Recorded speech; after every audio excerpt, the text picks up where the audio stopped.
300 lang.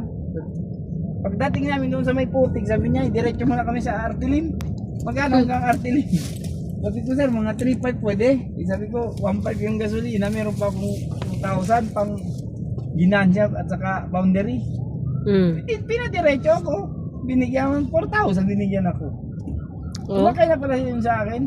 Mag-asawa yun sila, ma'am. Parang teacher yata ba? Mabait. Nagkain pa kami, pinakain pa ko ng Jollibee. Mga alas 3. Mga alas 3. Ikaw yung traffic enforcer. Hindi pa kasi dapat dumadaan na sila.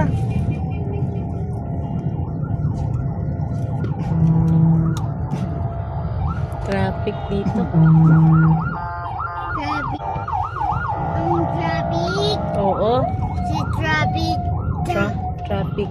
Traffic. Oo. Sa agi.